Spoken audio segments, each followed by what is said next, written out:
جو کوئی میری نشانی سے، میرے ذکر سے منہ پھیر لے، جو میرے ذکر سے منہ پھیر لے، میں اس کی زندگی کو تنگ کر دیتا ہوں۔ اگر کوئی یہ کہے کہ کوئی دوسرا اس کی زندگی کو تنگ کر دے گا، نہیں۔ اگر کوئی کہتا ہے کہ میری روزی باندھ دی گئی، میرے کریم نے فرمایا باندھنا میرا کام ہے، کس کو کتنا دینا اور کس کو کتنا نہ دینا یہ انسان کے بس کا روک نہیں، یہ میرا کام ہے، اسے ذہن میں رکھو۔ تو پہلا ریزن قرآن جس چیز کو بیان کر رہا ہے وہ یہ ہے وَمَنْ أَعْرَضَ عَنْ ذِكْرِي فَإِنَّ لَهُ مَعِيشَةً ضَنْكَا، جو میرے ذکر سے منہ پھیر لے، اللہ فرماتا ہے میں اس کی زندگانی تنگ کر دیتا ہوں۔ صرف روزی کی بات نہیں،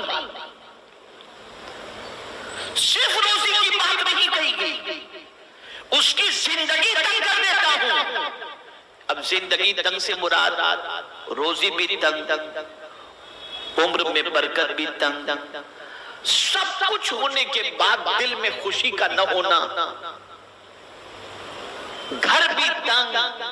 ہر چیز میں اللہ عز و جل تنگی پیدا فرما دیتا ہے۔ جب کوئی بندہ اللہ رب العزت جل جلالہ کے ذکر سے اپنے چہرے کو پھیر لے، اب اگر کوئی کہے کہ میں نے چہرہ تو پھیر لیا ہے لیکن مجھے تو کوئی ٹینشن نہیں ہوگا، تو میں عرض کروں گا کہ یہ غلط فہمی کے آپ شکار ہیں۔ یہاں تھوڑا سا اور کریکشن کرتا ہوا چلو۔ بہت سارے سرمایہ دار اللہ عز و جل کے ذکر سے منہ پھیرے ہوتے ہیں، لیکن ان کے گھر کے اندر مال و زر کی فراوانی ہوتی ہے، محل ہوتے ہیں ان کے، لمبی کاریں ان کے پاس ہوتی ہیں، بینک بیلنس ہوتا ہے، پراپرٹیز کے انبار ہوتے ہیں، یہ ساری چیزیں ہوتی ہیں ان کے پاس۔ تو آپ یہ مجھ سے کہہ سکتے ہیں کہ حضرت گناہ کرنے والوں کو تو ہم نے مالدار کی حیثیت سے دیکھا اور آپ کہتے ہیں کہ ان کی زندگی تنگ کر دی جاتی ہے، ان کے یہاں تو ہم نے بہت کشادگی دیکھی ہے۔ میں پورے چیلنج کے ساتھ کہوں گا، پورے چیلنج کے ساتھ، جتنا سکون سے ایک ہاتھ گاڑی والا بغیر پنکھے اور ایئر کنڈیشن اور گدے کے اپنی ہاتھ گاڑی پر سکون سے سوتا ہے، کسی محل میں رہنے والا ایئر کنڈیشن میں گدے پر اتنے آرام سے نہیں سوتا ہوگا۔ یہ میں آپ کو چیلنج کے ساتھ کہتا ہوں۔ اس سرمایہ دار سے پوچھو، وہ اسٹریس کی ٹیبلٹ لے رہا ہوگا، وہ نیند کی گولیاں لے رہا ہوگا، اس کو اولاد کا ٹینشن ہوگا، اس کو کئی بیماریاں ہوں گی۔ تو آپ اگر یہ تصور کرتے ہو کہ اس کی زندگی میں کشادگی ہے، نہیں، اس کی زندگی میں تنگی ہے، سب کچھ ہوتے ہوئے بھی۔ آخر یہ ساری چیزیں کیوں؟ وجہ یہ ہے کہ اس کی زندگی کو اللہ نے تنگ کر دی ہے، اس کی زندگی سے سکون کو کھینچ لیا گیا ہے۔ اور آپ مارکیٹ کی پوزیشن کو دیکھ کر خود ہی آپ کہہ رہے ہیں کہ معاشی بدحالی کا علاج بتائیے، تو یہ کون ہے جس نے آپ کی روزی کو آپ سے چھین لیا؟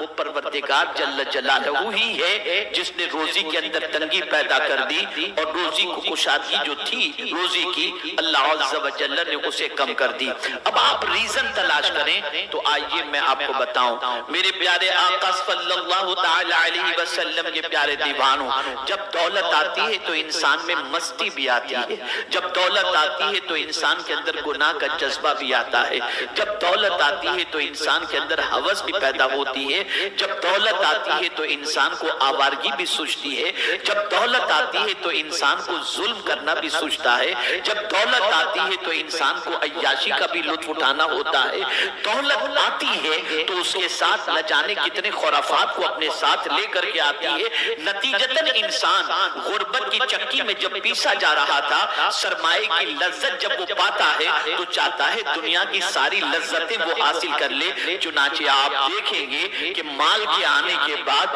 برائی کے اڈے آباد ہونے شروع ہو جاتے ہیں، مال کے آنے کے بعد عیاشیاں شروع ہو جاتی ہیں، مال کے آنے کے بعد میرا یہ جملہ ہر ایک اپنے دل و دماغ میں محفوظ کر لے، شاید یہی جملہ پوری زندگی آپ کی سنوارنے کے لیے کافی بن جائے۔ مال کے آ جانے کے بعد کسی لڑکی کو بہن یا بیٹی کی نظر سے نہیں، اپنے ہوس کی پوری کرنے کی نظر سے دیکھنا انسان شروع کر دیتا ہے۔ یہ مال ہی ہے جو نظر کو بدل دیتا ہے، یہ مال ہی ہے جو انسان کو شراب کے اڈے پر لے جاتا ہے، یہ مال ہی ہے جو رات کو عیاشیوں پر آمادہ کر دیتا ہے، یہ مال ہی ہے جو انسان کو نہ جانے کتنی بیماریاں گناہوں کے سبب سے ملوث کر دیتا ہے، گناہوں کے سبب سے بیماریوں کے اندر۔ آپ مجھے بتاؤ، مال ہونے کے بعد کیا آپ کے اندر یہ جب تمنا پیدا نہیں ہوتی کہ میں اپنے مال کا استعمال گناہوں کے اندر کروں؟ آج آپ دیکھیں more than 90% مال کے آنے کے بعد قدم پھسل گئے۔ more than 90% لوگوں کا حال یہ ہوتا ہے کہ مال کے آنے کے بعد گناہ کی دہلیز پر دستک دیتے ہوئے نظر آئیں گے، گناہ کے دروازے پر دستک دیتے نظر آئیں گے۔ تو پتہ یہ چلا کہ اللہ عز و جل مال کو چھینتا نہیں ہے، لیکن جب مال کا میس یوز شروع ہو جائے، جب مال کا غلط استعمال شروع ہو جائے، جب مال کو ناجائز کاموں میں خرچ کرنا شروع کر دیا جائے، جب مال قدرت کے قانون کے مطابق خرچ نہ ہو، تو میرا پروردگار یہ جان لیتا ہے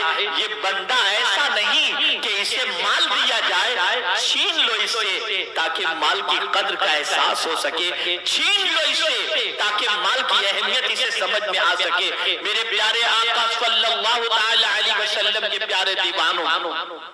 قرآن مقدس میں رب قدیر نے واضح لفظوں میں فرما دیا جو میرے ذکر سے اعراض کرتے ہیں میں ان کی زندگی کو تنگ کر دیتا ہوں۔ اور یہ زندگی کو تنگ سے مراد صرف یہ نہ سمجھنا کہ دنیا کی زندگی کو تنگ کرنے کا معاملہ، بلکہ پروردگار قبر کی زندگی کو بھی تنگ کر دے گا اور آخرت کی زندگی کو بھی تنگ کر دے گا، اور اس کی سچویشن اتنی بری ہو جائے گی جس کی کوئی انتہا نہیں۔ تو اے رسول اعظم صلی اللہ علیہ وسلم کے پیارے دیوانوں، پہلی چیز جو انسان کی روزی کی تنگی کا سبب بنتی ہے وہ چیز یہ ہے اللہ کے ذکر سے اعراض۔ اب ذکر سے مراد کیا ہے؟ مفسرین فرماتے ہیں قرآن مقدس ہے۔ بندہ قرآن دیکھنا چھوڑ دیتا ہے، قرآن پڑھنا چھوڑ دیتا ہے، قرآن پر عمل کرنا چھوڑ دیتا ہے، قرآن کو دیکھنا چھوڑ دیتا ہے، اور یہ کتاب سے جب اس کا تعلق اتنا چھوٹ جاتا ہے تو پھر میرا مولا اس کی زندگی کو تنگ کر دیتا ہے۔ قرآن تو اللہ کی وہ کتاب ہے جو قبر کی تنگی بھی دور کر دیتی ہے، یہ کتاب دور کر دیتی ہے، اور محشر کی تنگی کو بھی یہ کتاب قیامت کے دن دور فرما دے گی۔